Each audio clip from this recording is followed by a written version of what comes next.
had my first night in my Alpkit Hunka, and yeah, it's been fine.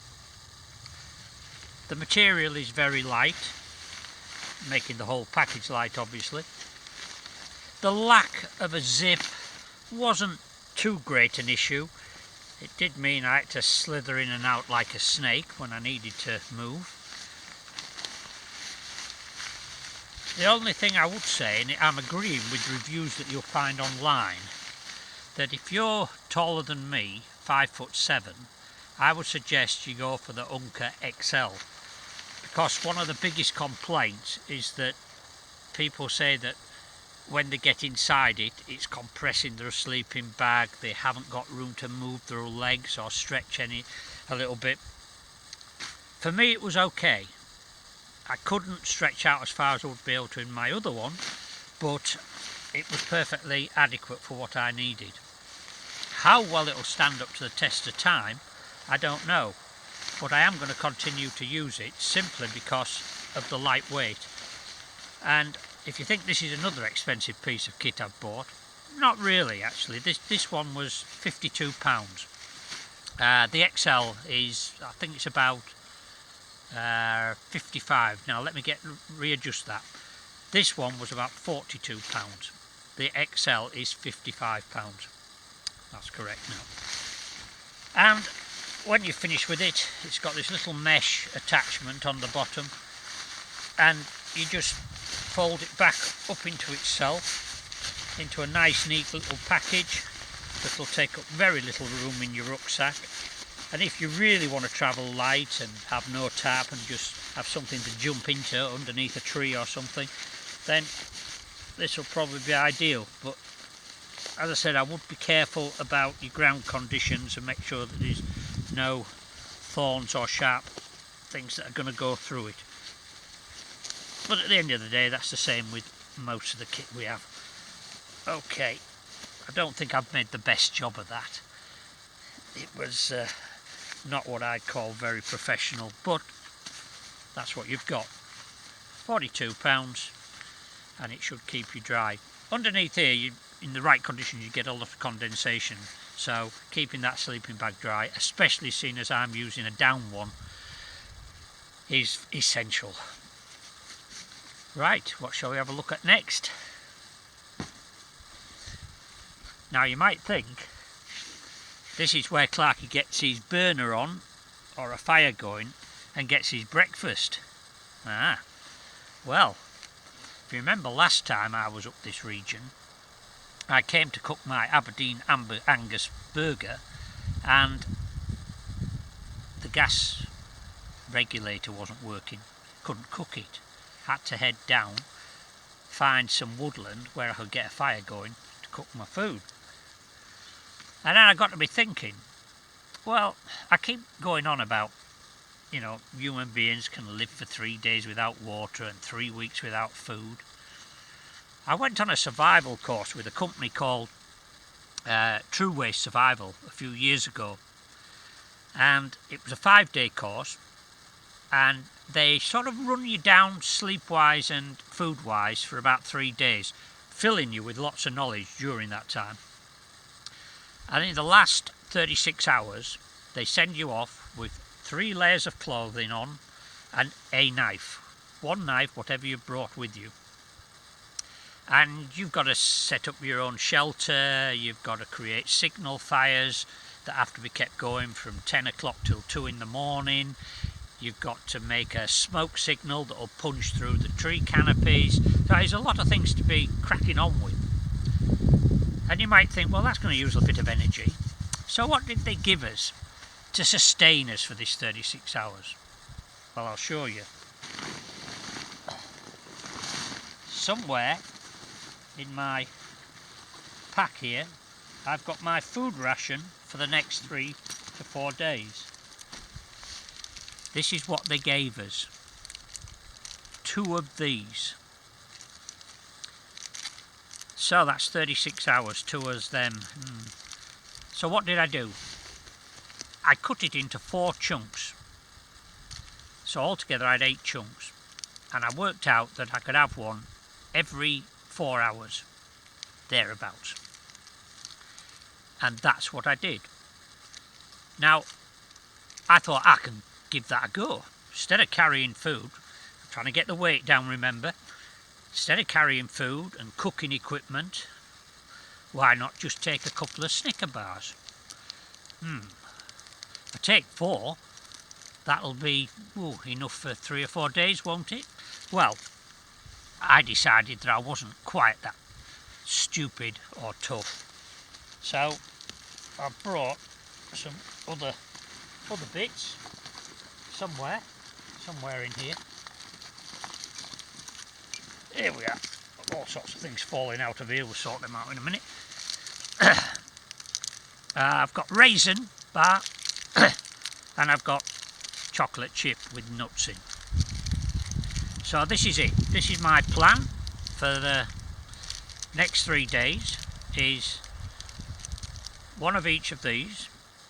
I'm going to cut them into chunks, and every so many hours, I'll work out how many hours in a minute, I'm going to eat one of them, and that should be okay, shouldn't it? I mean, I'm not going to get hungry, am I? Well, if I do, it's all in the mind, as I'm always saying, and it just requires willpower. I did it for 36 hours with 2 of these, and once I'd set my mind on I was going to achieve it, it didn't bother me. So I'm going to work on trying this over the 4 days that I'm out here and see how we go. I mean, at the end of the day, I know, excuse me, that 100 metres from where I park my car, there is a pub and there is a fish and chip shop. So I'm not going to starve completely. Now, I probably want to cut those. It's a maze of things in here. There's all sorts of stuff coming out. So I've got to cut them into the chunks. Well, I'm not going to do it right here because I need to save weight again. I didn't bring what I have been using just recently, a little chopping board, very lightweight. So I haven't brought that. So what I'm going to do is wait till I find a flat stone somewhere, and I've got a little plastic bag in there. Shouldn't really be using plastic, but there you go. And I'm going to chop them into the relevant chunks and work out how many I can have every 3 or 4 hours. And what am I going to chop them up with? Well, more weight saving. Now, I have a selection of knives. They're different shapes and sizes, and importantly, they are different weights. So, which one did I bring? Well, for those of you who've seen that film Crocodile Dundee, you remember the scene where the Flash Kid comes out with a flick knife or something, and Crocodile Dundee says, "That's not a knife, this is a knife." Well, I'm going to do that, but in the opposite, because they're not knives you've just seen. This is a knife. And it actually says on it, it's got wrote on the front here, L-A-R-A-G, reads Larag. That stands for, I think it stands for Lastwagen Reparatur AG, which is German for Truck Repairs Limited, something like that. And I got this a long time ago, and I was working with this company, and they are what Swiss watches are to the watch industry. They're sort of what they are to the truck industry, and their work is so precision that I once brought a truck back from England that had had some welding work done on it, and my Swiss colleague took one look at it and said my name could be associated with that, and he started grinding all the welds off. And I thought, oh, what's wrong with it? He wasn't having none of it. It wasn't up to the standard. So I'm assuming the fact that they gave me this little knife means that it is of the highest Swiss quality. So that is going to be my knife of use for this trip. It is very sharp, which is probably just as well that I've got my first aid kit with me. Now you're thinking, is he so stupid to come up here playing at roughing it in the woods with that? Not completely stupid. Somewhere in the depths of here, God, it's like Christmas when you're a kid and you get a sack full of toys and you're thinking, wow, what's next, what's next? So you start throwing stuff out willy-nilly everywhere and going, oh, I want to open that, I want to open that. Until your parents tell you to calm down. And this could be where I get to the bottom of the pack and find out I haven't packed what I'm looking for. Can't be the case. Oh dear me. So it's obviously the least essential piece of equipment because it's disappeared down here. Or could it be that I sensibly said to myself, Alan, you may need that, so put it somewhere where you can easily get hold of it. And I did, I put it in the outside pouch. So what I brought is my Carasondo mini axe. And you'd think, well, surely that's, takes up as much room as a knife. Well, it does, but I could have brought my saw as well. So I decided to leave the saw and the knife at home. Simply because with that little knife, for small work, this I can use for anything else I would use a knife for. The edge of this blade is very sharp. And as I mentioned in a previous video, these were designed for people up in Lapland once they've been hunting moose and deer for dissecting them.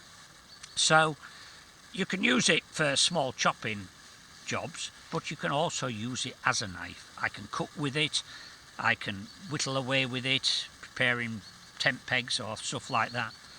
So it's a very versatile tool and it's very light and it's made of the highest quality materials. So there we have it.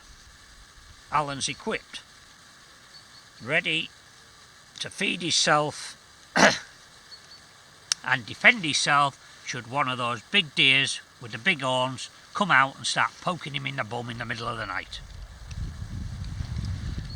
Well, I guess we better break up camp and move on.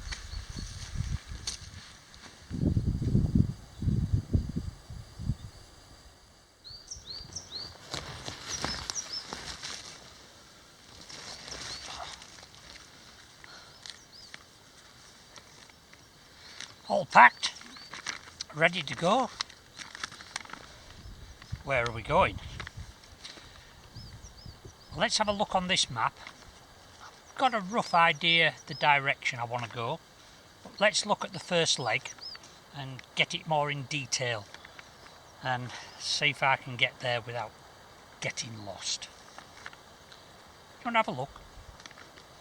We are on the map just here,